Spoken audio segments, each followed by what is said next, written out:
में घुसने की इजरायल की सेना ने पूरी तैयारी कर ली है। हवाई हमले जारी हैं और जमीनी हमले करना भी इजरायल की सेना शुरू कर सकती है। लेबनान में इजरायल की एंट्री होती है तो क्या ईरान खामोश बैठा रहेगा? यह बहुत बड़ा सवाल बना हुआ है।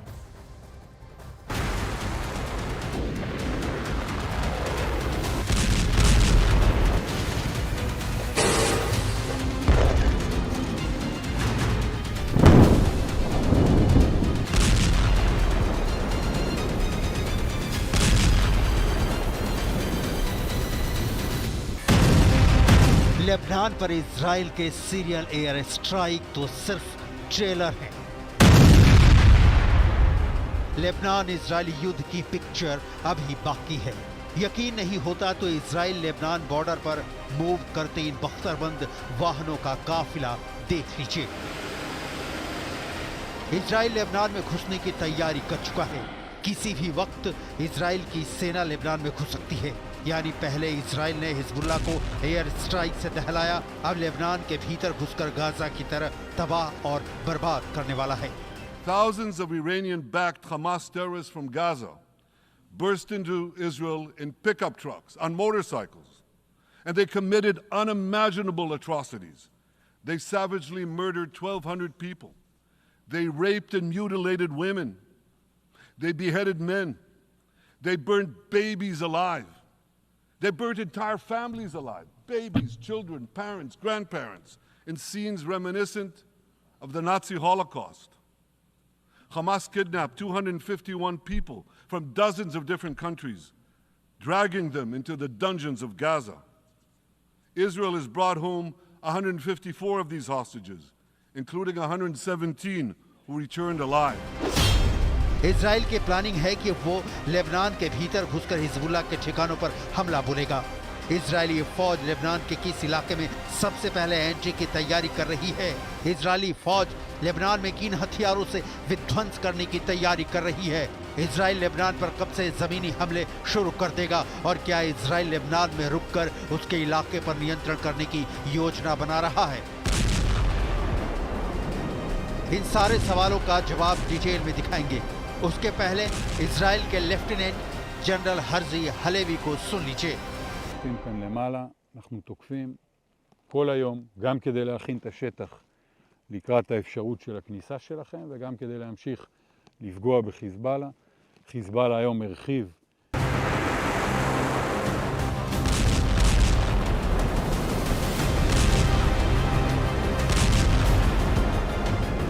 लेबनान में ग्राउंड अटैक करने का इजराइल का प्लान तब सामने आया है जब हिजबुल्लाह ने कहा कि उसने तेल अवीव के बाहरी इलाके में इजराइल की मोसाद जासूसी एजेंसी के मुख्यालय को निशाना बनाया है।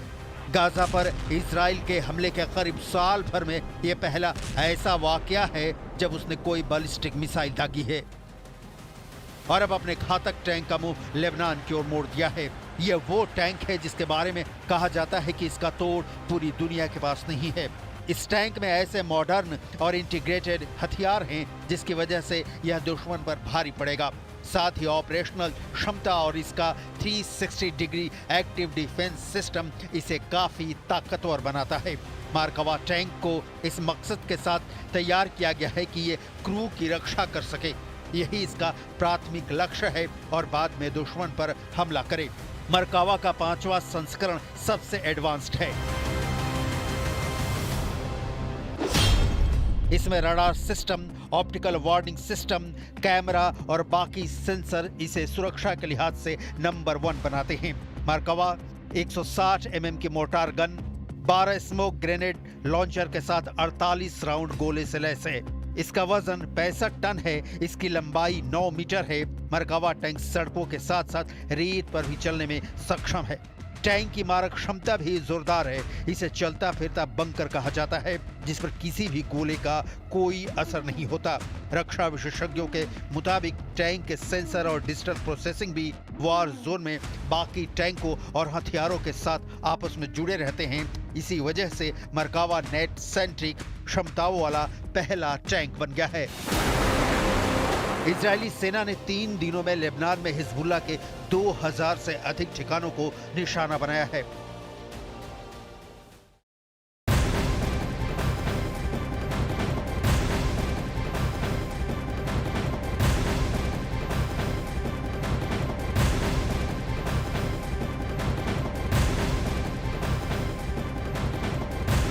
इजरायल और लेबनान में जारी टकराव के बीच इजरायली प्रधानमंत्री बेंजामिन नेतन्याहू ने यूएन की महासभा में हमास, हिजबुल्लाह और ईरान पर तीखे बयान दिए हैं। नेतन्याहू ने, आपको बता दें, ये दावा किया है कि इजरायली सेना ने हमास की 90% ताकत खत्म कर दी है। नेतन्याहू ने यह भी कहा है कि अगर हमास हथियार डाल दे और सरेंडर कर दे तो जंग रुक सकती है। हिजबुल्लाह पर भड़कते हुए नेतन्याहू ने कहा है कि हिजबुल्लाह अब तक 8000 रॉकेट दाग चुका है और ईरान पर बोलते हुए नेतन्याहू ने कहा है कि अगर ईरान ने हमला किया तो इजरायल तगड़ा जवाब देगा।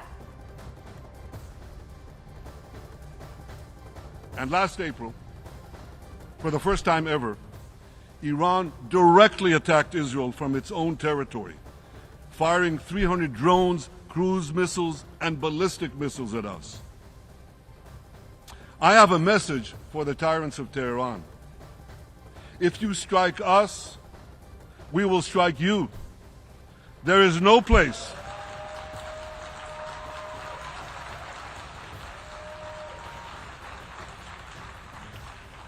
There is no place in Iran that the long arm of Israel cannot reach. And that's true of the entire Middle East. Far from being lambs led to the slaughter, Israel's soldiers have fought back with incredible courage and with heroic sacrifice. And I have another message for this assembly and for the world outside this hall. We are winning! तो Hezbollah पर attack का plan America में बैठे Netanyahu के आदेश पर कुछ ही घंटे में बना है। दावा तो यह भी किया जा रहा है कि नेतन्याहू के अमेरिका दौरे पर यह प्लान बना। यूएन में नेतन्याहू ने हिजबुल्लाह को चेताया। आईडीएफ ने हिजबुल्लाह के हेडक्वार्टर को टारगेट किया और शुक्रवार को हसन नसरल्लाह यहां पर मारा भी गया। जानकारी यही मिल पा रही है कि यहां पर मौजूद था वो दाहिया में। इजरायली सेना ने दाहिया में बस्टर बम गिराए हैं और देर रात F-35 से करीब 60 बंकर बस्टर बम दागे गए हैं। लेकिन इस बीच बहुत बड़ी खबर आपको बता दें, नॉर्थ ईस्ट दिल्ली से ये बहुत बड़ी खबर है। नॉर्थ ईस्ट दिल्ली के शाही ईदगाह के सामने बने डीडीए के पार्क में रानी लक्ष्मीबाई की मूर्ति लगाने